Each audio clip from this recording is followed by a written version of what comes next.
atléticas históricas y cómo ha sido eso. Entonces lo que dice aquí abajo es mientras va progresando los kilómetros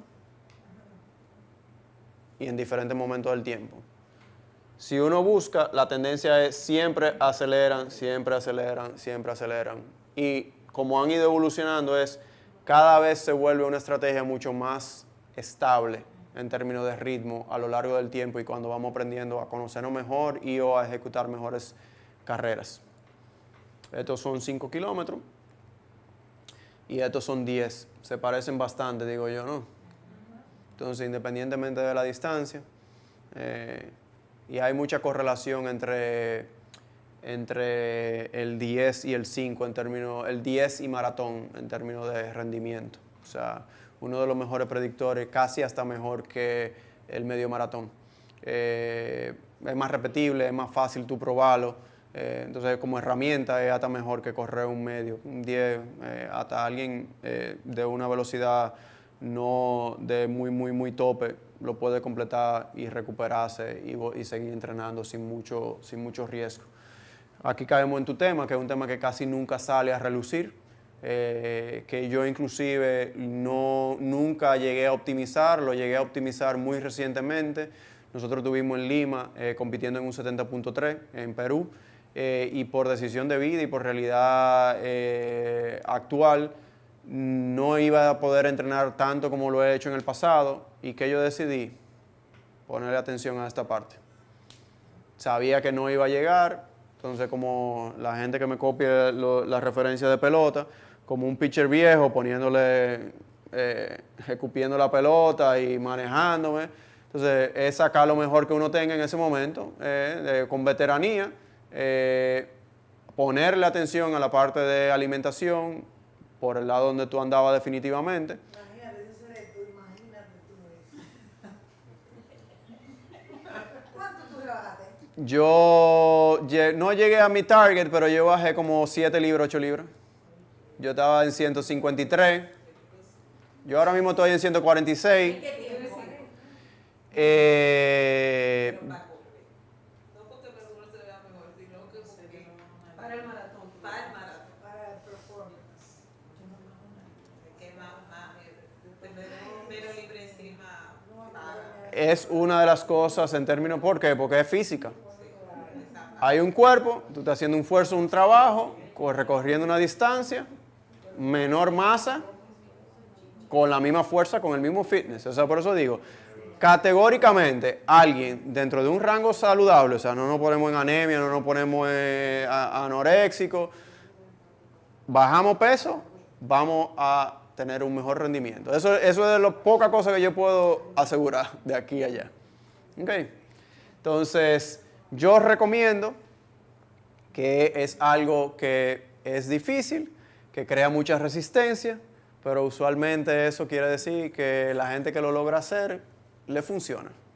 Y es una aplicación, la compró Under Armour, una de las más populares localmente. Hay diferentes formas, hay diferentes aplicaciones. Esta es la que yo personalmente uso y la que recomiendo. Suena súper tedioso porque todo lo nuevo es así. Básicamente uno va anotando, ahí salen patelitos, uno se sorprende cuando lo empieza a utilizar, la cantidad de cosas que salen. Si le motiva esa conversación, tenemos una persona que tiene mucho tiempo utilizándolo aquí, que aboga y pudiera ser influencer de MyFitness. Y más que, o sea, pudieran acompañarse con un profesional. Yo siento que a largo plazo lo que más funciona es uno aprender este proceso de que pudiera funcionarle con alguien que le esté supliendo un plan, que si ese plan lo empezamos a introducir aquí, que es un chin más fácil porque a veces nos dan taza o gramos o lo que fuera el nutricionista, uno puede ir viendo cómo se va formando la distribución diaria. ¿Ok? Entonces, si me están dando la dieta y yo estoy viendo que termino estando en 150 gramos de carbohidratos, aunque eso no me diga mucho, ya yo me estoy dando cuenta que todos los días estoy en 150, cuánta caloría tiene una taza de arroz, 200, 200 y pico. Me gusta el arroz, hay gente que le funciona, hay gente que no le funciona. Nada es ni bueno ni malo. Es ir creando una conciencia y dependiendo de lo que uno quiera lograr, que, por ejemplo, si tú pones a elegir entre arroz y quinoa, Quinoa puede sonar más saludable, pero es más denso calórico que el arroz. Entonces son decisiones que de esas cositas, si tú agarras y tú le empiezas a notar y tú dices, mira, yo estoy creyendo que estoy comiendo healthy, no es que yo estoy en contra de la quinoa o una ensalada o un tipo de quinoa o lo que fuera, es súper chulo.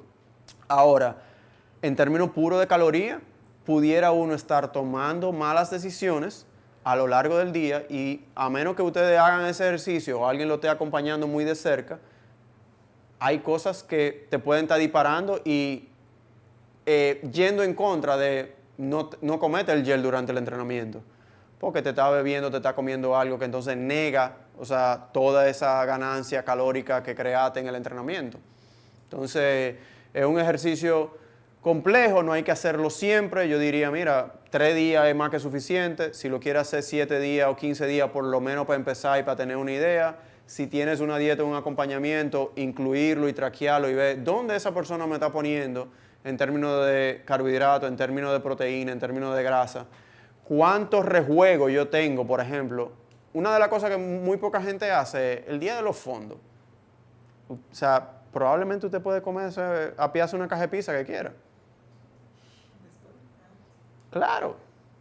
Uno quema como 1000 y pico de calorías. ¿Y cuánto tiene? Entonces ahí viene el ejercicio. Lo que pasa es que ya yo me lo tengo. ¿Cuánta caloría tiene un pedazo de pizza? 250, 300. Un pedazo. Sí, pero entonces, ¿qué pasa? Si tú haces 4, tú tienes 1000. Te va sí, pero estamos, ¿entiendes? O sea, entonces ella está creando diciendo que no, pero tú estás quemando 1000 y pico. Entonces, ¿qué sucede? Ese es tu neto, ese es tu déficit. Y para tú estás viva. Porque eso fue en el entrenamiento. Entonces, tienes 1500 más. Entonces tú tienes 2500. ¿Qué pasa a veces? En el caso de ustedes no funciona, no aplica tanto, pero ¿qué nos pasa a veces nosotros en triatlón? Que si uno sale a montar 4 horas de bicicleta, en lo que yo salgo a llegar a la autovía del Nordeste, monto las 4 horas, monto la bicicleta, se me fue media mañana, porque uno sale a montar a las 7, son las 11, uno termina tanto, entonces ya yo hasta el desayuno me lo volé. Entonces si estoy supliendo 50% de la caloría que estoy quemando durante el entrenamiento, tengo 50% de déficit. En el caso de ustedes se levantan a correr temprano, fondo, tú tienes el desayuno, pero probablemente si tú estás en 1500, 1600 calorías, lo que quemaste equivale a 2/3 de tu día. Nada más en el entrenamiento de ese día. Entonces ese es el día que tú tienes más rejuego. Entonces en lugar de crear una restricción siempre, óyeme, no te comas la pizza completa, yo estaba exagerando, pero ese día te puedes comer 3 pedazos y aquí 3 pedazos es una cantidad, ¿tú me entiendes? ¿Entiendes? Entonces, esos son el tipo de herramientas y cosas que es fácil al principio, no, pero poder ir creando esa relación de saber, eso se conecta, quienes están utilizando Garmin y están utilizando Training Peaks, se conecta todo y se comunica. Entonces, es súper interesante saber que tan pronto tú subiste el entrenamiento, te da calorías. Entonces, empezar a crear un hábito de traquear, de ver qué vamos a poder identificar. Que mucha gente, yo por ejemplo en nutrición, y yo no soy nutricionista, ni ofrecemos ese servicio todavía, estamos en un ambiente donde pudiera ser normal, aunque no tiene que ser así, y no quiere decir que otras cosas no funcionen, porque hay otras estrategias que pudieran funcionar, pero podemos decir que estamos comiendo de 3 a 5 veces a la semana, al día, ¿verdad? En la semana. 5 comidas al día por 7 días son 35 comidas. Que es un 10% de eso. ¿Cuántas comidas son? 3,5. ¿Qué 20% de eso? Son 7. Entonces, el que se enfoca en controlar 80%, y Pareto y demás, 80% de las comidas, tiene resultado. Entonces, en lugar de diseñar que rompí la dieta y metí la pata, ¿por qué no darse la libertad de una comida al día? Uno puede hacer lo que uno quiera. Entonces hay mucha gente que restringe comerse un postre, cuando un postre son 200 calorías, 250. Es lo mismo que estamos hablando de un pedazo de pizza. Entonces, si yo diseño la opción de darme la libertad, porque ese es mi diseño, mi vida por diseño, y es la conversación de que yo no dejo de... Yo en esa semana que yo dije que yo rebajé, y tengo testigo aquí, yo no dejé de beber, porque es una conversación muy fuerte para mucha gente, alcohol, y un tema de compartir socialmente, que simplemente yo ajusté. Lo mismo que yo le dije al principio. Que ¿es la que más me gusta? No.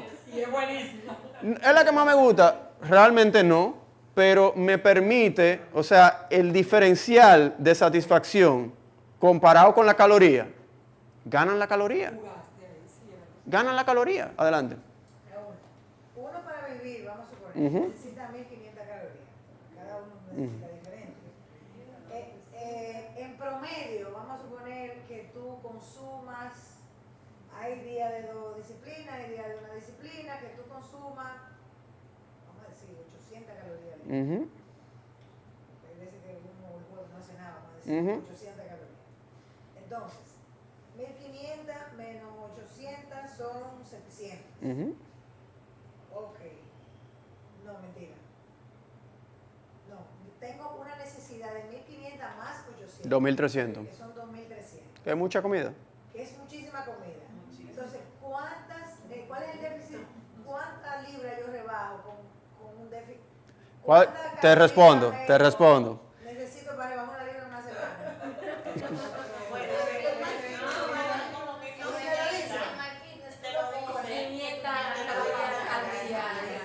Porque mira, yo no me como 1500 calorías al día, yo no rebajo. No, pero tú, eso es algo para tú dices que si quieres 2 libras a la semana, media libra, lo que tú quieras, y él te lo dice. Hay algunos, hay procesos donde el cuerpo entra en un plató.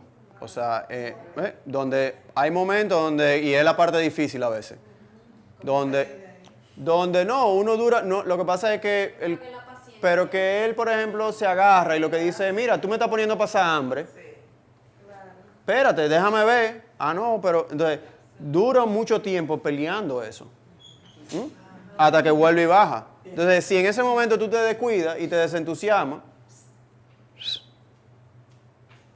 te fuiste. ¿Por qué? Porque uno de los mayores mentiras de fitness es que se rebaja haciendo ejercicio. No, O sea, es por la ecuación de la caloría. te da más rejuego. Pero si tú no haces el rejuego. Te da más rejuego porque tú saliste a ese ejercicio, ese día te pudiera comer postre y no darle mente. Pero te queda igual. Yo creo que uno no engorda haciendo ejercicio, pero uno no rebaja. ¿Por qué? Porque entonces hay mucha gente que lo que hace es que hice ejercicio y me doy rienda suelta. Hice ejercicio, consumí carbohidratos y lo que veo es que quemé 600, pero ¿y los carbohidratos que metiste? Entonces hay que computarlo esa parte, que es la parte del ejercicio de uno track. ¿Ok? Entonces, MyFitness te pone 250, 500, 500 suma 3.500 y eso es 1 libra por semana. 500 calorías de déficit por día. Entonces, cuando yo me voy a caloría líquida es por eso. Porque si tú te estás bebiendo una cerveza, ya se fue la mitad. Si te bebiste un refresco, se fue la otra mitad. Si te bebes 2, inclusive, por ejemplo, jugo de naranja, tiene azúcar y tiene calorías. Entonces, cuando yo me voy a caloría líquida, son cosas que necesariamente... Pero 8 onzas de jugo de naranja tiene como 100 calorías. Como 8 oncitas y 8 oncitas. El natural, Exprimido sin azúcar. Tiene un viaje de calorías 8 onzas y 8 onzas. Y una mimosa, entonces. Y la Sí, pero la parte de decisiones. O sea, si eso es lo que realmente tú buscas y a largo plazo eso te va a mantener... Te da una mimosa y después te da muchísimo, ¿cómo se dice? Pero ¿por qué? Por eso. Entonces, el tener conciencia de los cálculos que yo le estoy haciendo aquí, ¿qué es lo que yo estoy diciendo? Yo prefiero no brincarme la cerveza. ¿Me entiendes? Y si me voy a juntar con los panes, entonces, en cómo uno equilibra, donde uno lo mantiene en el tiempo. ¿Por qué? Porque yo no gano nada volviéndome indeseable durante 4 semanas y no juntándome con nadie. Sin embargo, hay gente que sale, deja de beber, deja lo que fuera, pero hay un día, entonces se va de boca. Yo prefiero tener estrategias como la sustitución de los 250 de la normal para la light o hasta para 64. Entonces, yo creo que a largo plazo eso es mucho más sostenible. Una de las últimas cosas que hemos estado recomendando, y esto es, muchos de los profesionales se dan masaje, esto es un protocolo que nosotros estamos compartiendo dentro de la estrategia de recuperación como plan de carrera. Esto es un estudio súper reciente que fue publicado, donde quitando de lado la parte de recuperación activa post-evento cercano a un entrenamiento, queremos decir, si corriste, cómo uno puede durante esas 6 horas hacer otra disciplina aeróbica de bajo impacto, pudiera ser ciclismo, pudiera ser nado, pudiera ser caminata, hay un componente de recuperación muy alto y por eso a veces se programa. Fíjense, en la parte azul, toda la barra azul es recuperación activa. Solamente cerca del evento o cerca del entrenamiento es donde hay una muy buena recuperación activa. Luego, la mejor estrategia de protocolo, si no fuéramos a entrenar más y lo que queremos es recuperarnos, es casi masaje, que es la roja, roja, roja, roja, roja, roja, roja, roja. ¿Ok? Y luego vienen otros protocolos donde pudiera ser media de compresión como recuperación, no necesariamente como durante entrenamiento. Combinación de baño de hielo y caliente, o sea, terapia de contraste, pero lo que está claramente delimitado como no importa en el momento que sea, es masaje. Entonces, incorporar un protocolo de manera regular, que yo sé que puede convertirse en una conversación económica, en términos de qué tanta frecuencia uno puede aplicarlo. El hackeo que yo he encontrado a título personal y que lo comparto con las personas que trabajan con nosotros es el rolo. El rolo puede ser rolo, incluyendo eso, la parte de una pelota que puede ser de tenis o de lo que fuera. La que yo más recomiendo es la de la Cross. La mismo fabricante, yo tengo uno que se llama The Grid. Ellos fabrican una pelota, pero esa pelota termina deformándose. O sea, la de la Cross es sólida, maciza y dura muchísimo, o sea, no se ahueva. Yo lo recomiendo diario, todo lo que sea utilizado activamente en la parte de ejercicio. O sea, si yo monto bicicleta o si yo corro, yo utilizo protocolo de rolo y de la crossball post entrenamiento. Yo no soy profesional, los profesionales se dan masaje casi todos los días, inclusive en términos de Tour de Francia, intraday para recuperarse de un día para otro. Esto es una forma, ¿es 1 a 1? Probablemente no. Probablemente hay una parte del protocolo de espalda y demás que no se puede lograr igual como si alguien te estuviera manipulando, pero por lo menos en la parte baja se puede trabajar casi igual que un masaje. La parte de la cross en la parte del piriformis y todo lo que es el glúteo, la parte que es de planta del pie. O sea, hay mucha conversación alrededor de ponerle atención al pie, porque el pie puede jalar mucho. Hay un ejercicio que si tienen una pelota en la casa y lo quieren probar, bastante poderoso encuentro yo. Traten de tocar el pie, las manos, o sea, los pies con la mano o el piso, dependiendo de qué grado de flexibilidad tengan. Marquen y tengan una conciencia de dónde llegan. Froten la pelota entre el piso y el pie. Pueden ser ambos. Pueden hacer primero uno y tratar de ver dónde llegan y hacen el otro y tratan de ver dónde llega. Entonces, nada más trabajando con el pie, el rango de movimiento amplía muchísimo. Entonces, imagínense la parte de soltar. La evidencia científica indica que funciona. Lo que los científicos nos han dado es cómo funciona. ¿Cuál es el mecanismo que funciona? No lo tienen claro. ¿Por qué? Porque la fascia dicen que no se extiende, no se esterica, o sea, no doesn't extend much. O sea, inclusive en tema de cadáver, cuando la alan, tienen que hacerle una fuerza enorme para poder lograr tema de milímetros. Entonces hay mucha conversación que, no, que la fascia. Pero si no es la fascia, porque el cadáver no se está moviendo, ¿qué mecanismo es? Lo que sí han logrado identificar es que en términos de ese dolor tipo cuando uno va al gimnasio posterior de entrenamiento que le da al día siguiente, baja bastante y que ayuda en reducir un poco en términos de lesión y demás, o incidencia de lesión.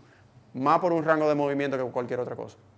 Raúl, en mi época que tengo corriendo, Ujú. he visto tantas contradicciones a veces. Ujú, Primero, terminas de hacer fondo, ujú. no puedes tirar. Yo he oído eso. No, eso no se puede. Terminaste de hacer tu serie normal, que no es fondo, debes tirar. Ujú. Explícanos esa parte, por lo menos.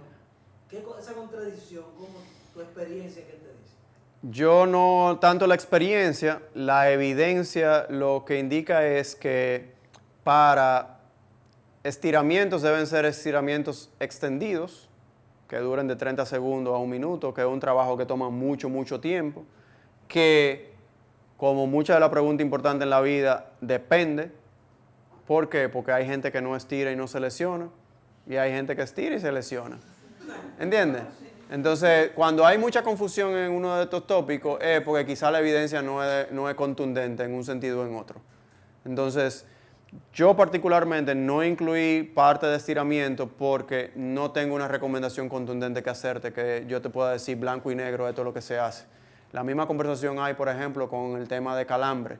Alrededor de la misma deshidratación, hay una parte del video que nosotros estamos hablando en términos de hidratación donde es difícil inducir un calambre en una persona. Entonces hay muchas teorías de por qué, hipótesis de por qué pudieran ocurrir. Hay un componente neurológico, hay un componente de deshidratación, hay un componente de que pudiera ser sobre entrenamiento o un sobre ritmo o paso sobre optimista, pero cada una de esas instancias también se dan donde hay gente no deshidratado que se acalambra. Y hay gente deshidratada que no se acalambra. Entonces, cuando hay mucha información contradictoria, a veces es que no hay una real respuesta. Sí te puedo decir que un protocolo más como tema de masaje es algo que te pudiera traer un poquito más de beneficio de acuerdo a lo que está disponible ahora mismo.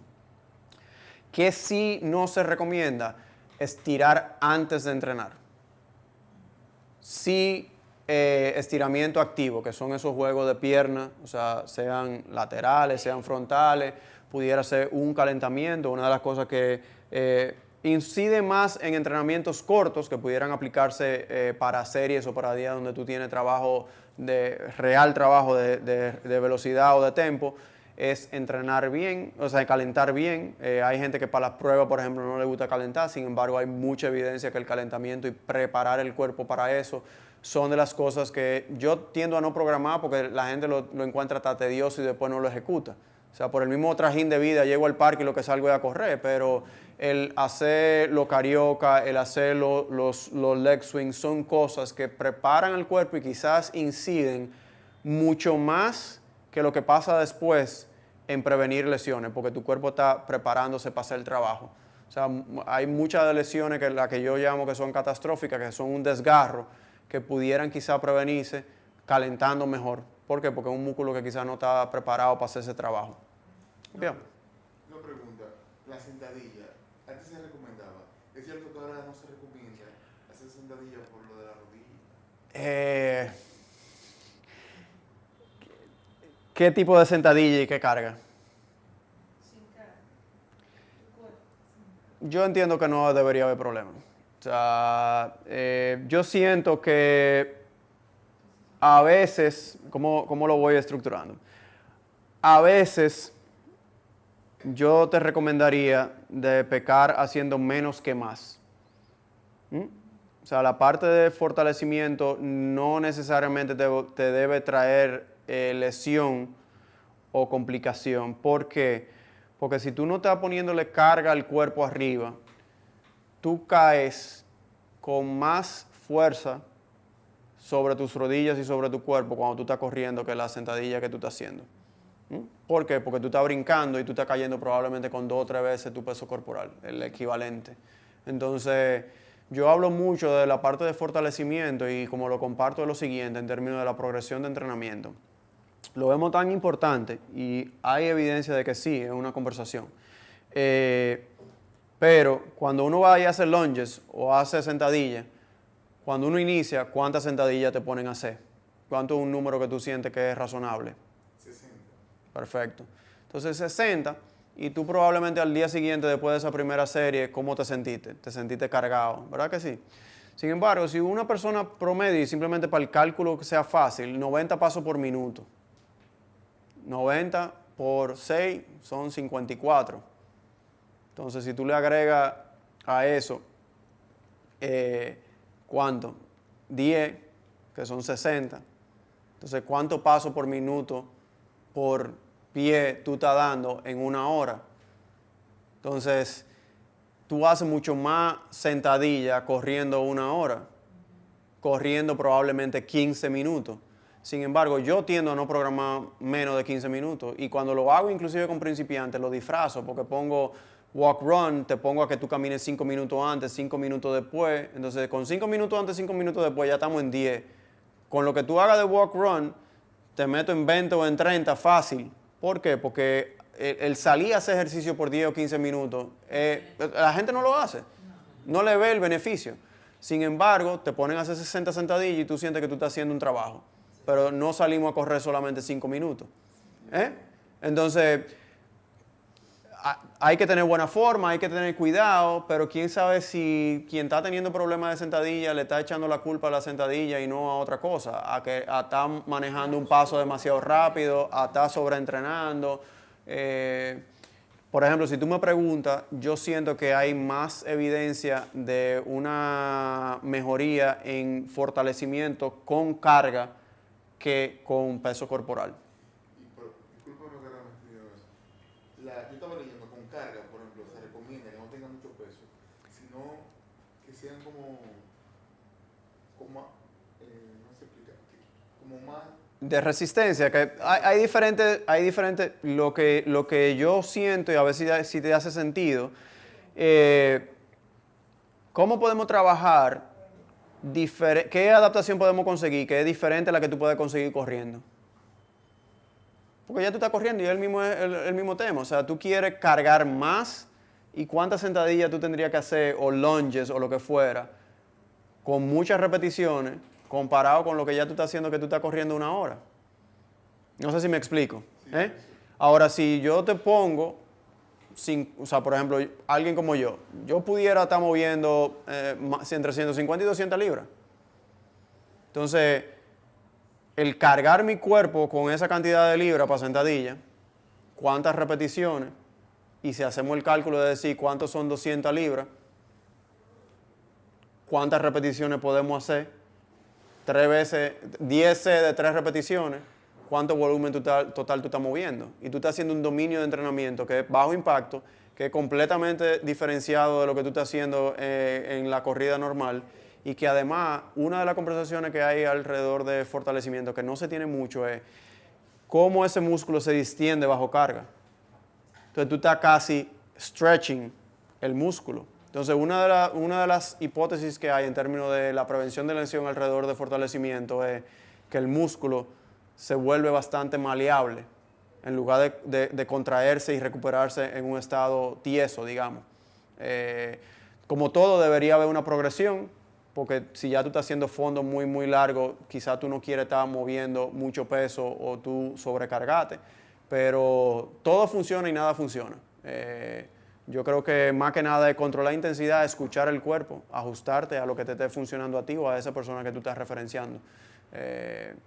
Hay mucho protocolo, pero yo me he querido enfocar en lo que yo siento que es constancia, en términos de recuperación, en términos de, en carrera, qué está controlable, que tú puedes garantizar un mejor rendimiento aplicando alguna de las estrategias que estamos aquí. Ya la parte de programación de fortalecimiento es un poquito más profunda. No sé si... Una cosa que, por ejemplo, no hemos tocado y no he tenido un solo caso, de igual que la parte de hidratación y nutrición, es que yo rompo durmiendo. Es que yo duermo 10 horas. Es que yo duermo 8 y hago una siesta. La siesta sí es importante. La siesta sí es importante. ¿Entienden? Entonces nosotros empezamos a capturar esa información en el check-in Y hay gente que su promedio de sueño son 6 horas, por trabajo, por realidad de vida, porque eso es lo que duermen. Hay gente que está en 8, en 9. Entonces, para una gente de 8 o 9, dormir nada más 6, ¿eso es información relevante? A la hora de salir a entrenar o a lo largo del tiempo. ¿Por qué nosotros empezamos a capturar eso? Porque nos pasó en varios casos que la gente estaba estresada de trabajo, de entrenamiento no estaba moviendo súper bien, y cuando empezamos a indagar, están durmiendo menos, están estresados de trabajo y estamos viendo inclusive lesión o falta de rendimiento. Entonces, una cosa que es equivalente a casi a doparse es dormir. Porque es el momento en el que el cuerpo se recupera. Y la cantidad de, o sea, ¿qué es un protocolo que en términos de dopaje se utiliza? Es hormona de crecimiento humano. Cuando estamos durmiendo, se aumenta esa producción de manera natural. Entonces no es que va a llegar a unos niveles mega elevados, equivalente a si usted estuviera utilizando sustancias prohibidas, pero definitivamente una de las estrategias que no importa por dónde usted vaya, igual de nuevo, si es para temas de rendimiento en vida personal, o sea, de trabajo, que no es solamente deportiva, sueño incide, y si es en términos deportivos, sueño incide. Entonces, esto es un libro de una persona que ahí sale muy claramente que es un PhD, es uno de los últimos libros que he visto, o sea, me parece muy interesante. Yo no lo he empezado, pero definitivamente entender por qué uno duerme. Arianna Huffington también tiene un libro muy, muy bueno. Ese yo no lo he leído, me lo han recomendado y está muy bueno también acerca del sueño. Entonces, otra cosa concreta que puede sonar no tan científica o no tan poderosa es si pueden tratar de optimizar estrategias de sueño de aquí a la carrera, se van a recuperar mejor, van a poder rendir más en el entrenamiento y pueden prevenir lesiones en términos de que el cuerpo puede repararse muy bien cuando está recibiendo suficiente sueño. Okay. Entonces, esos son los tips. Finalmente lo que le digo es... Cross-training. De nuevo, Se dijeron que montar bicicleta hace daño en un momento dado a la carrera. Porque tienen músculos diferentes y si se fortalece, se desbalancea la cosa. mira, yo entiendo que, de nuevo, depende, pero no depende por las conversaciones que te están dando, en mi opinión. Depende de qué tan fácil en tu caso es un poquito, sea aquí o en Punta Cana, fácil montar, porque estamos cerca. Si fuera más lejos, la conversación sería diferente. Más por un tema de estilo de vida y disponibilidad de tiempo. Yo he encontrado mucha adaptación y beneficio positivo, resultado positivo de incluir ciclismo como parte de la corrida. Okay. Lo he visto mucho con principiantes y especialmente personas que no son tan estables de latido. Cuando lo que estoy hablando de estabilidad, no importa tanto qué tan alto alguien sea de latido o qué tan bajo. Estabilidad en el tiempo. Entonces, el hecho de que alguien empiece alto y se mantenga alto no es tan malo. Como quiera estar alto, no es lo ideal. Pero también es malo que una persona empiece bajito y a lo largo del tiempo esté subiendo de manera piramidal. Eso es más fácil controlarlo con ciclismo. ¿Por qué? Porque tú estás haciendo un trabajo cardiovascular, independientemente, porque la limitación a veces no es ni siquiera pulmonar, sino de entrega de oxígeno, o sea, de hacer ese trabajo. Entonces, tienen que darse unos procesos específicos de que haya más irrigación en los músculos y demás, para enfriamiento inclusive. Pero ¿qué pasa? Siempre y cuando uno tenga un buen fit de bicicleta, hay menos riesgo de lesión. Entonces, la transferencia de fitness no necesariamente es 1 a 1 entre ciclismo y corrida, pero el riesgo que hay, cuando yo programo y mi forma de cómo verlo y trato de que lo compartan y lo entiendan así es mitigación de riesgo. No es que es lo ideal, es que es lo suficiente que podemos hacer para no tener inconveniente.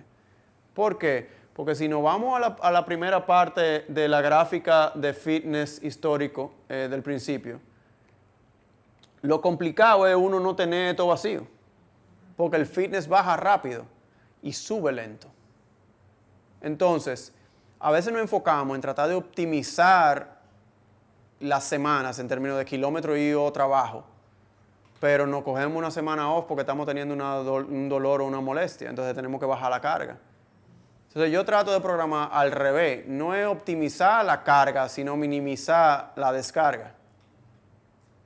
O sea, controlar el riesgo. Entonces, en el caso tuyo, si tú tienes opción de poder incluir ciclismo, eso sea en spinning and gym, eso sea en rolo, eso sea en el parque, nado igual, no tienes impacto.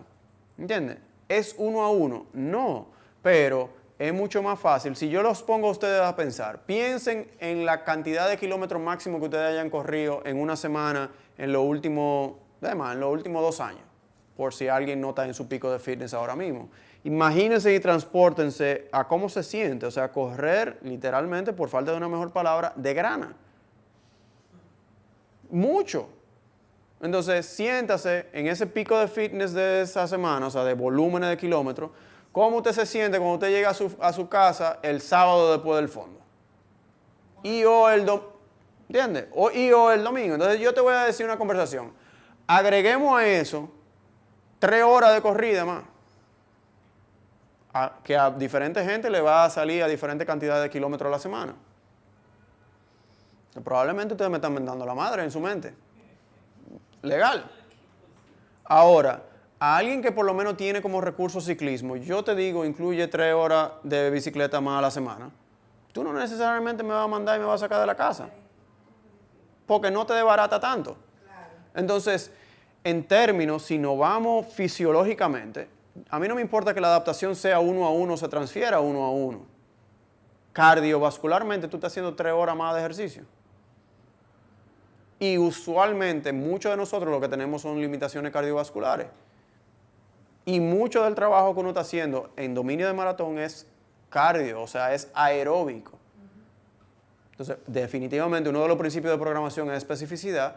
Tú vas a ganar más de bicicleta que cuando estamos hablando de nado, pero es la misma conversación.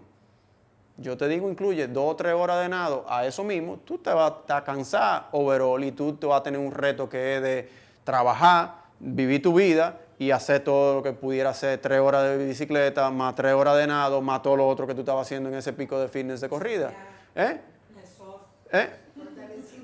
Pero se vuelve ya un tema de administración de tiempo, y cómo se empieza a cambiar, pero no porque tú no lo puedas lograr hacer. 3 horas de bicicleta a la semana, el costo de recuperación es bastante bajito. Entonces, ¿cómo uno empieza de una manera creativa a compartir, a combinar? Si el lunes, miércoles y viernes ciclismo, y en lugar de durar 1 hora corriendo, tú empiezas a correr 30 minutos, entonces ya tú estás entrenando 90 minutos. En lugar de salir a correr 1 hora ese día. Entonces, ¿el costo de recuperación cuál es? Tú puedes entonces volver a salir al otro día, hacer tus repeticiones, hacer tu tempo, hacer lo que fuera. Entonces, probablemente martes y jueves. En el sistema de nosotros, martes y jueves se hace trabajo, o sea, eso puede ser repeticiones o tempo, y sábado fondo. ¿Alguien quiere introducir ciclismo lunes, miércoles, viernes y domingo? Porque lo puede hacer. ¿Cuántas horas a la semana más tú estás entrenando? Entonces, especificidad, no tanto, sino es, de nuevo, ¿qué tanto? Si te estás recuperando, si lo puedes lograr hacer de manera constante. La parte, no sé de dónde esa persona está haciendo el comentario de los músculos y demás, y no me voy a ir por ese lado, sino es qué tanto más trabajo tú puedes hacer sin que haya un riesgo de lesión. En ciclismo, si está bien fiteado, es muy bajo. Muy, muy bajo. Cardiovascularmente, siempre pensando en la carrera, la natación versus el ciclismo. ¿Qué es más específico? ¿Cómo fue la pregunta? Natación versus ciclismo. Pero beneficios para la carrera. O sea, yo creo que la natación ayuda más a la respiración y el ciclismo ayuda más con el fortalecimiento y con la sangre en las piernas. Pero tú estás trabajando también respirando, entonces es más específico porque tú estás usando más la pierna. Entonces ahí es que me voy. O sea, en términos de programación hay una serie de literalmente principios. Uno de los principios es especificidad. Se parece a lo que tú vas a competir. Entonces hay una mejor adaptación en términos de ciclismo. Que yo he visto, y esto es opinión, esto no es evidencia científica, que el nado ayuda muchísimo. En el caso tuyo no sé tanto por un tema histórico de nado, pero, o sea, que qué tanto fitness tú puedes ganar versus tu pico histórico. Pero el nado hay una conversación inclusive de recuperación, donde tú duras un periodo de 1 hora, o sea, no es el equivalente a tú tener un baño de hielo, pero es una temperatura templada, tú estás horizontal, tú tienes un tema de presión en las piernas parecido a un protocolo neumático de eso del Normatec o whatever, entonces tú duras 1 hora horizontal, le estás quitando carga al cuerpo de estar parado, y entonces simplemente como se siente para mí, no es mi opinión. Hay un componente de recuperación que yo siento que es importante, que habría que ver si hay evidencia científica al respecto. O sea, el agua no está fría como hielo, pero tú duras mucho más tiempo. Tú estás horizontal y tú estás recibiendo presión. Pero definitivamente cardio. O sea, definitivamente. Sí. Pero si tú me preguntas, lo que realmente sería un hackeo es, por ejemplo, post el fondo o al día siguiente, dependiendo de la ventana de tiempo que nos está dando aquí, como tú nadas y tú estás descansando la pierna, y puedes entonces salir a montar o a correr el lunes, que es lo que mucha gente saca del triatlón, donde te da protocolos de, nosotros hacemos una corrida, y una corrida fuerte y un evento y una corrida, por ejemplo, aparte de gente que pudieron haber hecho 10 horas este fin de semana, o sea, Santiago o el mismo de Ganemos o cualquier otro, y uno puede nadar.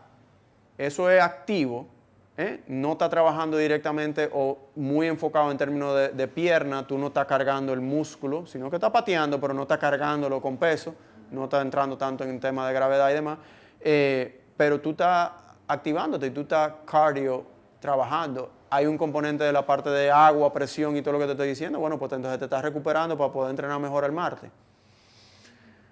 Para mí cross-training es una conversación importantísima, o sea, y valiosísima, en mi opinión, hasta de variedad. Sí. Óyeme, la cantidad de gente que transiciona a triatlón, completé 1 o 2 maratones o hasta logré objetivos ambiciosos en términos de tiempo, ¿y qué pasa ahora? Está bien, me gusta correr, pero se vuelve un poco monótono, por más que a uno le guste. Entonces, el introducir otro tipo de disciplina te da variedad en el entrenamiento y ayuda a prevenir. Yo empecé tri porque fue de mi primera lesión. A mí me dio ciática y ahí empecé a pensar en introducir la bicicleta y compré la bicicleta y ahí entonces fue Trifest y de ahí entonces post Trifest es un 70.3. Eso fue 2010, hice Chicago 2010, ya 2011 yo hice 70.3 y hice Nueva York ese mismo año. Hice julio un 70.3, un medio Ironman y Nueva York 2011. Y de ahí para acá, yo todo lo que he entrenado ha sido multideporte. Por ejemplo, alguien como referencia de tema de, y pero hay que decirlo, Vivian entrenó triatlón para Boston. Entonces, Ese clima. Ajá, y con el clima. Se fajó. Wow. no, pero, o sea, Y ella venía de un accidente. Venía de un accidente. Y tiene sentido. No, sí, bien. Tienen que entrenar Y es más dinámico, no es tan aburrido. más preguntas. Yo le tenía a ti que te encanta la bici. aquí al final. Sí, pero entonces ahí viene que si no le gusta, ¿cuál es el secreto? Muchas de estas recomendaciones, la parte fundamental es, si te gusta, amén. ¿Por qué? Mira, yo tuve una llamada esta mañana donde la persona me dijo, mira, a mí me obligan a montar afuera. Yo no le dije que él está loco en ese momento, ojalá y no me esté escuchando.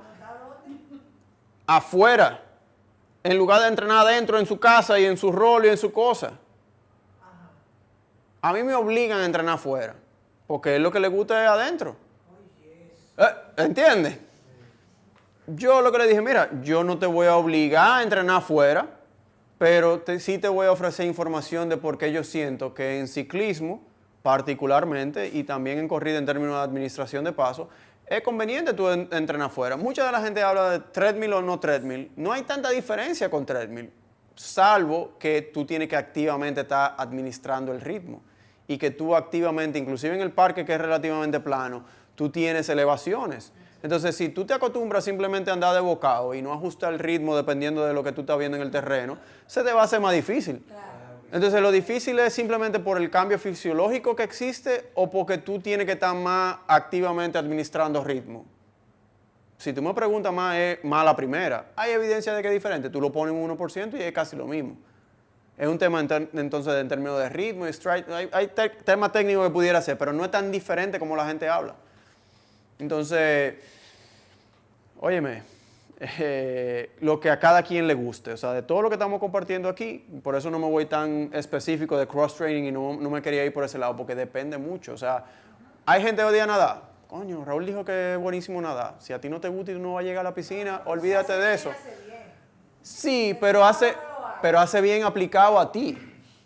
¿Entiendes? O sea, yo lo que quisiera motivar es a que definitivamente hay una conversación de adaptación y mi antiguo coach, mi anterior coach, que no lo estoy usando ahora mismo, él compartía, more is more, más es más en temas aeróbicos. O sea, inclusive los profesionales no terminan entrenando más porque no le da más tiempo.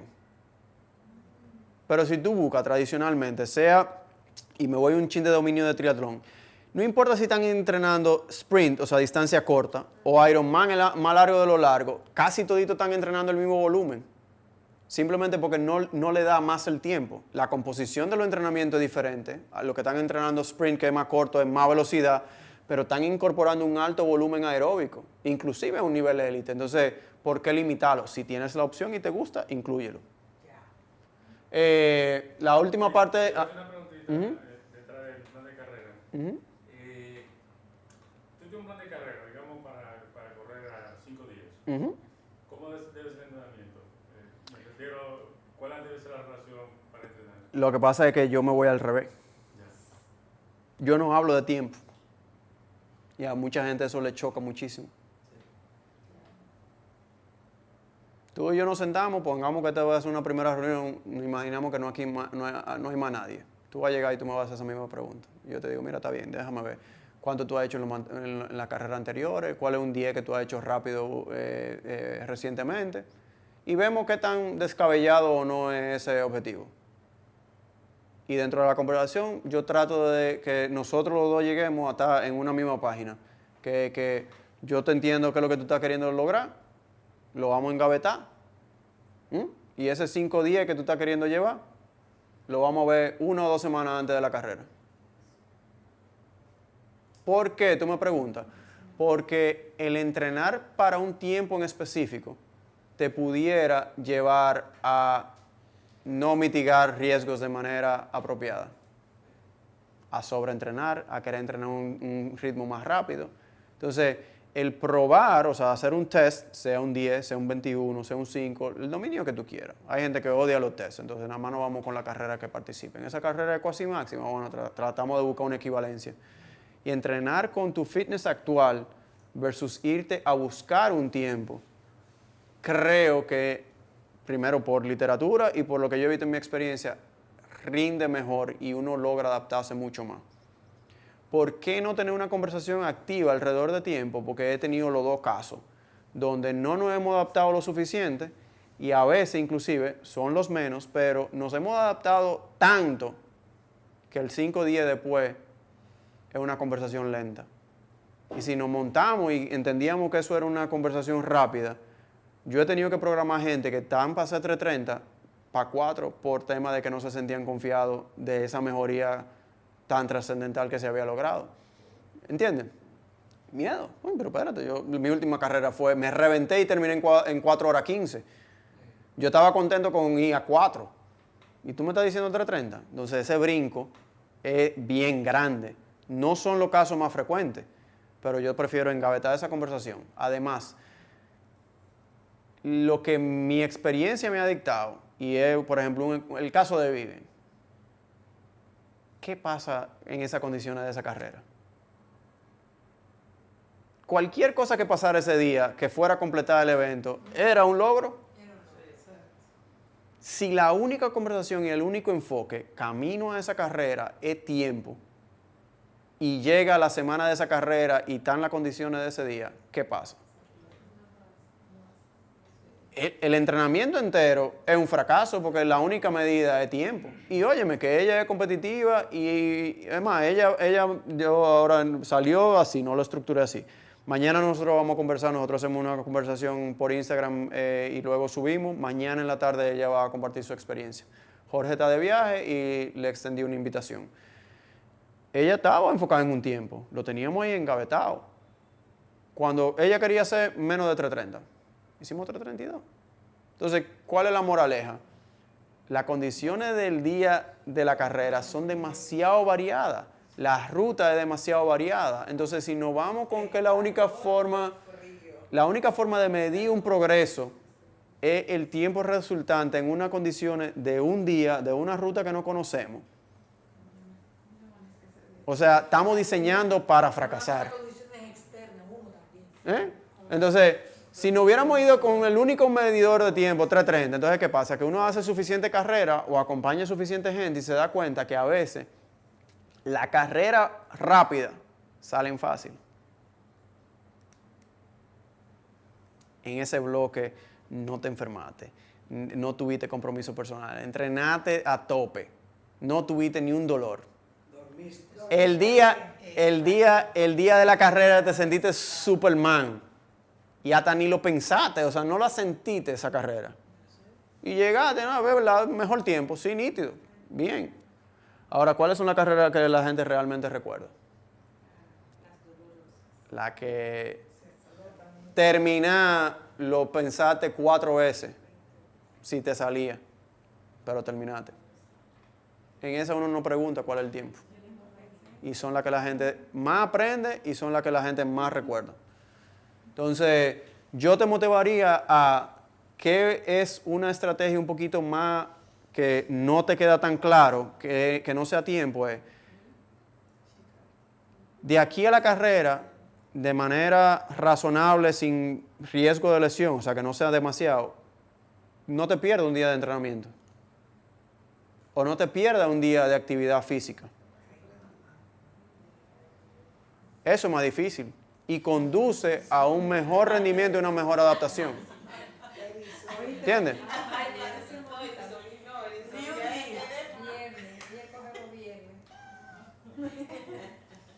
Para mí eso es lo que realmente funciona. Yo siento que en el caso de ustedes, la carrera es cuando la carrera está muy cerca para ser Santo Domingo el 21, ¿verdad? No, eso es... A una semana. Pero yo lo que te diría es, dentro del entrenamiento, yo te diría en ese rango de esas 3, 4 semanas antes, hacer una prueba. Esa prueba puede ser un fondo que sea equivalente a un 21 donde tú te vayas por tiempo. Puede ser un 10 donde tú te vayas por tiempo. Y las tablas, y eso yo te lo puedo hacer de manera desinteresada porque no me coge más de 5 minutos. ¿Qué tiempo te dio eso y cuál es la equivalencia de maratón? Que por lo menos te dé un rango de tiempo. Ya eso va a ver qué tan específico tú te has ido en los fondos, qué paso tú has mantenido en eso. Pero por lo menos te da un rango. Y el decirlo ahora versus la adaptación que tú puedas conseguir y es un mejor indicador de qué fitness tú tienes camino a la carrera.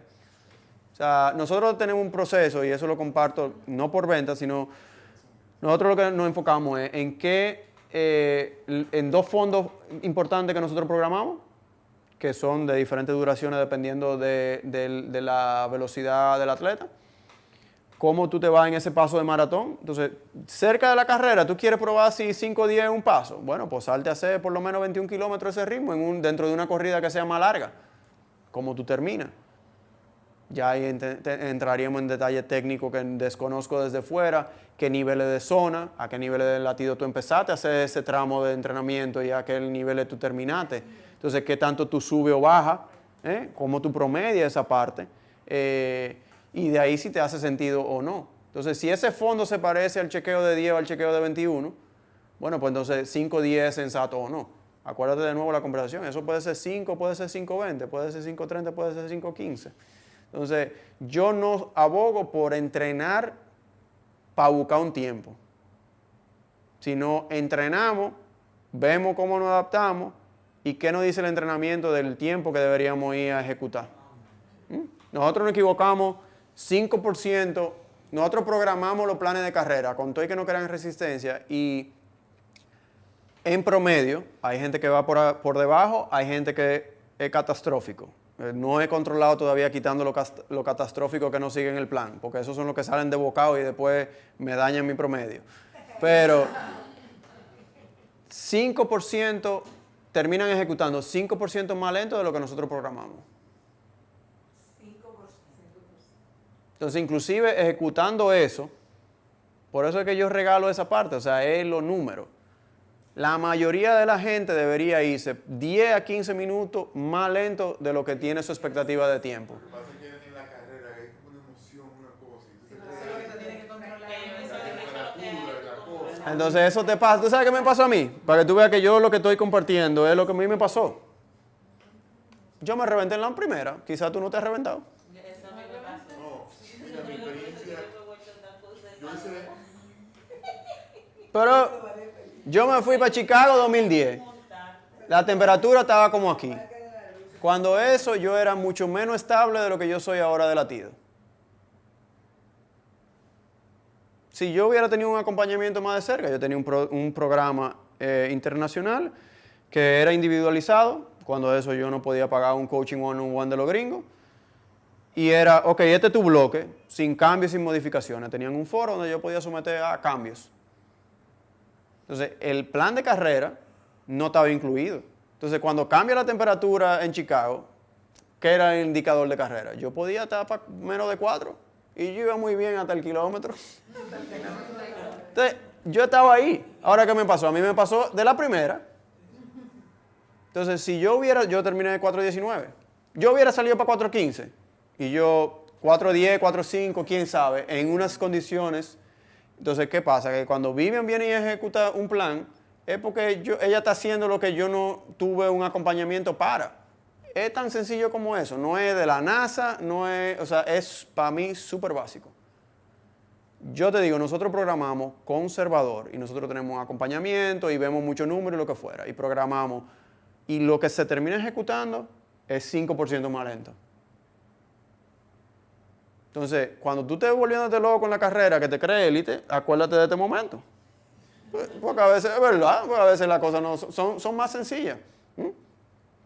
El ejecutar el plan de carrera y ser conservador, se disfruta la carrera. Tú la recuerdas la ruta, no tiene, o sea, que calambre, que sea más como la parte que tú estás diciendo de Nueva York, que te dijeron, mira, me vendieron una cosa del otro mundo y no es así. Sí, Nueva York te lo ponen súper difícil. Yo encuentro que es una ruta dura. Es dura, pero si tú Santiago, necesitas entrenamiento. un poquito de ir. Nada. Lo final que yo tenía ya que les robó mucho tiempo a ustedes, hay que divertirse. ¿Qué pasa?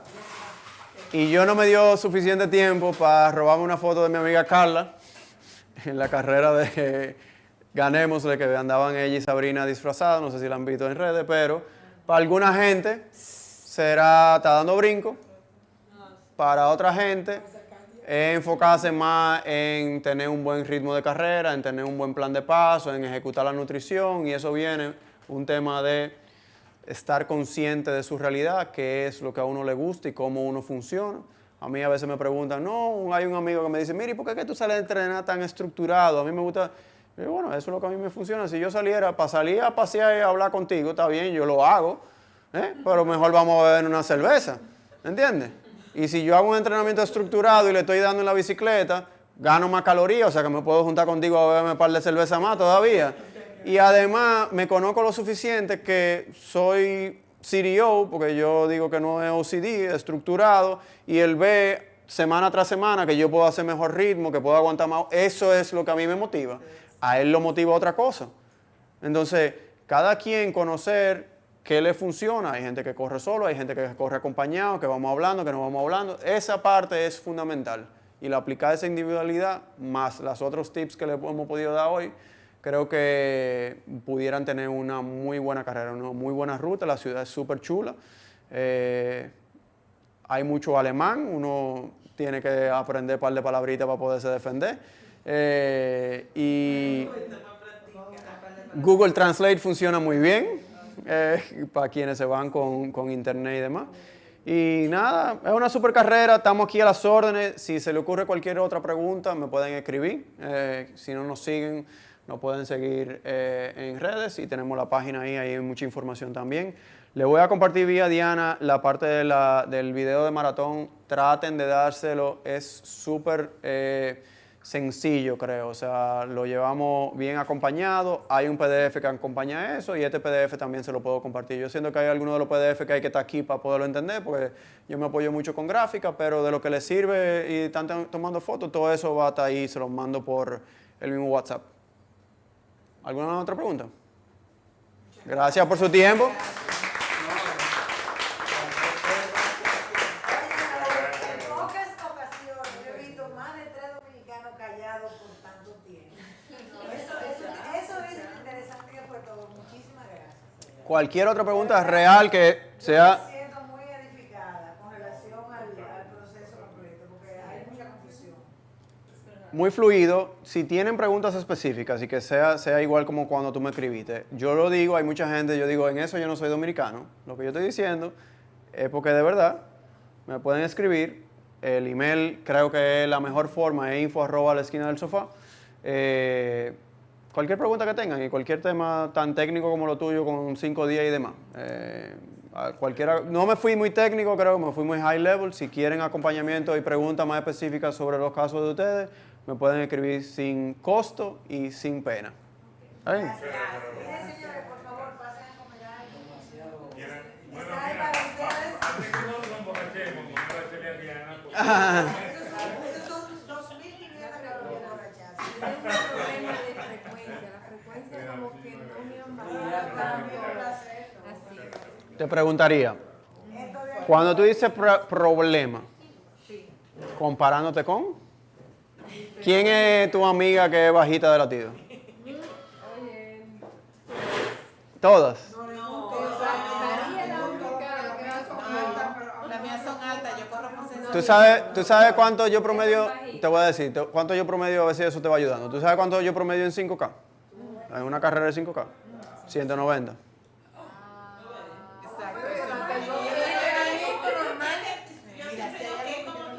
Varía. No, 10 y 5 son muy parecidos, pero te voy a responder, ¿ven? Los 10 de Punta Cana yo lo hice, vamos a buscarlo. No me lo sé de memoria cuánto promedié ese día. Fue un poquito más bajito de lo normal porque estaba cansado de pierna.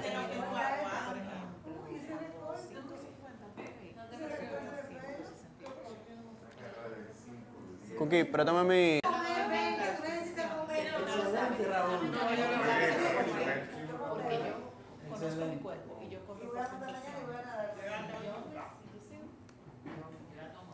y yo siempre trato de comer progresivo porque yo creo que no funciona. Si la tengo montando, yo tengo un pelito de Empezar. Mira, así, tú tenías que decirle. Ese es mi entrenamiento. Ay, hermano, ¿por qué tú fue demasiado Y al rápido? final ¿Eh? ya me sube la progresión haciendo Me voy a hacer un video. No, pero...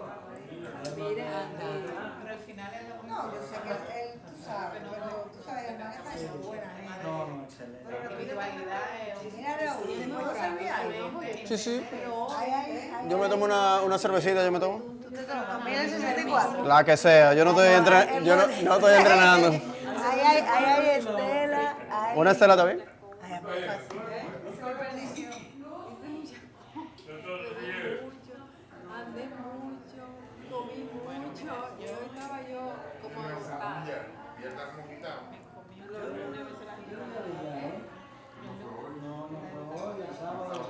Mira, en los 10 fue 176. Yo estaba un ching cansado, ahí no pude empujar mucho.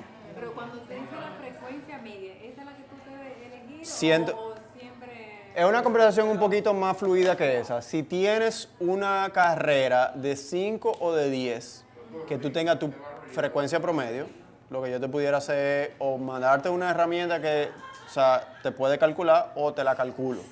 O sea, no sé si tú tienes claro cuáles son tus zonas. Entonces, ¿Por qué no lo tengo claro? no, entonces no hay ningún problema. Tú me das ese promedio, ya sea de 5 o de 10. Yo prefiero 5 porque es más fácil uno estimularlos. Entonces, de ahí tú vas a tener 5 zonas. Zona 1 es casi recuperación, zona 2 es equivalente a la que tú, o sea, en teoría uno debería estar si es estable en maratón. Zona 3 más medio maratón, zona 4 es 10K, zona... Perdón, zona 3 medio maratón. Hay que tener... Pero no te acuerdas en la chata que Hay que tener una conversación de, hay diferentes tipos de zonas que se utilizan. En el caso mío, yo hablo mucho de utilización de umbral de lactato. ¿Okay? Entonces, basado en eso, lo que se coge es ese promedio de 5 o de 10 y se calcula para abajo. Pero definitivamente, en ese protocolo, el zona 1 es más un paso de corrida larga o de recuperación para quien es estable. En maratón es zona 2. Tempo es zona 3 y zona 4 es más un dominio de 10K, de repeticiones, de 5K por ahí. Ok. Entonces. No, lo que pasa es que eso es personal. Yo digo porque hay gente que 190 y no van pitoneando y hay otros que en 160 ya van pitoneando. Entonces ahí es que, entonces donde hay un chin de... Pitoneando, yo quiero decir. ¿Tú me entiendes? Entonces hay una...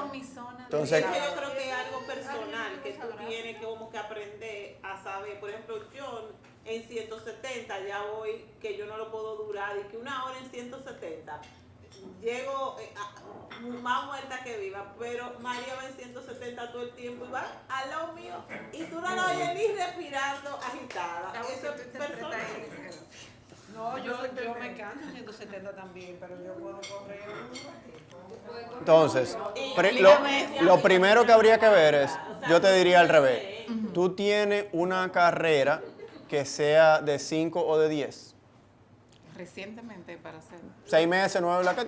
Bueno, ok. Si me pongo una meta, no, ahora mismo. No, pero... Porque la de 10 que tú hiciste, que hicimos juntas, que no es tan lejos, tú fuiste paseando. Ah, no, En la de esa yo no la hice. Yo no la hice con En la de carrera. 10, Eso es un ¿cuál fue tu? entrenamiento. 176.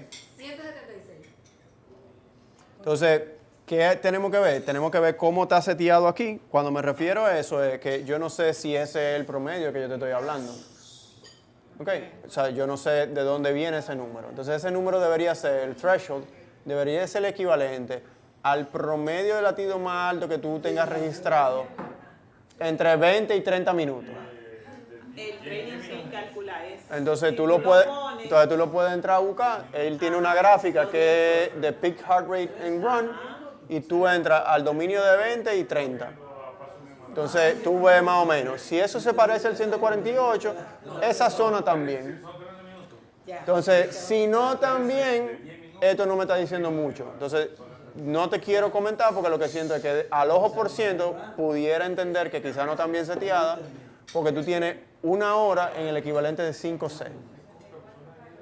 Entonces, sería demasiado tiempo en ese dominio. Eso es muy de repetición. O sea, eso es repeticiones súper cortas, loma, o sea, muy raro. Uno puede entrar ahí y mucho menos por una acumulación tan alta de tiempo. Entonces, por eso es que hay... Muchos factores, hay que ver la historia completa. Entonces, si tú tienes... Pero de verdad, el training peak te lo da. Lo que pasa es que no, y te manda tu email cuando tú Ay. haces la carrera larga. Te dice tu threshold cambió de 164 a 163, para ponerte un ejemplo. Correcto. Entonces, si tú lo haces y si tú lo adaptas, el training peak te dan entonces con una cosa de que más o menos cuáles serían tus zonas. Con claro, otro método de que Joel, qué sé yo, qué forrón, yo no sé cuál coger, o si tú coges el que él dice, el de la data de threshold y te calcula la zona. Pero el training peak, porque como uno tiene tanto tiempo, el training peak puede llevar... Sí, porque ya tiene mi historia. Yo lo que hago es que entro, veo ese histórico y usamos ese porcentaje. Entonces, yo uso la de Joe Frio for Running, que es lo mismo que el Lactate for Threshold. Entonces, entonces, ahí ¿qué pasa? Ella está asustada porque ella está viendo que está en 5C. Sí. Pero eso es un 5C probablemente del estándar que ellos ponen, no que está personalizado a ti. Entonces ahí entra la conversación que ella está aportando, donde cuando viene esa confusión es si yo, por ejemplo, yo tengo un amigo que es más o menos igual que yo en términos de peso y estatura, pero su umbral probablemente es 165. Entonces el mío es 190. Ponte tú que lo ajustemos inclusive con la parte de la carrera de los 10, 176. Tenemos 10 latidos de diferencia. Entonces, ¿dónde viene la confusión? Sabemos lo que es un metro porque hay una referencia de lo que es un metro. Hay algo que tiene la distancia de 1 metro. Pero es cierto. Entonces, entre latidos, ¿cómo sabemos? Entonces, donde viene la confusión es no hay un estándar de latido. Yo digo que es lo que tú puedes aguantar. Pero es individual. Es individual. Entonces, ¿qué pasa? Por eso yo lo hago por sensación, porque como no sé calcular. Sí. Entonces, hay muchas cosas.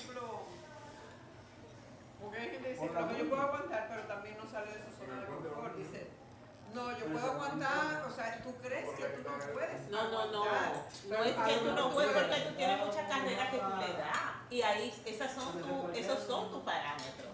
Esos son tus parámetros que tú sales y tú ves si tú te explotas, tú sabes dónde tú no puedes ya Pero yo estoy aguantar más. administrando el sofoque. Yo estoy administrando el sofoque. O sea, yo ahora me siento más cómoda sofocada.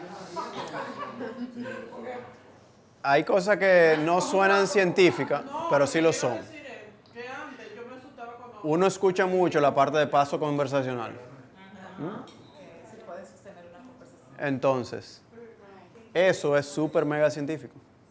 Sí. Eso se correlaciona muy fuertemente con la zona 2. Por eso que eso- Entonces, por eso esa recomendación se da abiertamente. Porque lo medimos. ¿Cuál es tu zona 2? ¿Cuál es tu umbral aeróbico? Ok, lo medimos. Ahora sal a correr y mantén un paso conversacional. Entonces, vamos a medirlo. Entonces, la diferencia que había entre esas dos cosas era despreciable, digamos, o un rango de 2, 3, 5 latidos. Habría que buscar qué dice el paper. Entonces, hay muchas cosas que suenan muy científicas. No, te voy a calcular la zona. Si quieres estar aeróbico, trata de mantener una conversación. Eso se va complicando en el tiempo. Si uno no es tan estable, entonces uno va al mismo ritmo, puede ir subiendo de latido y ya tú no estás tanto en zona 2, sino en zona 3.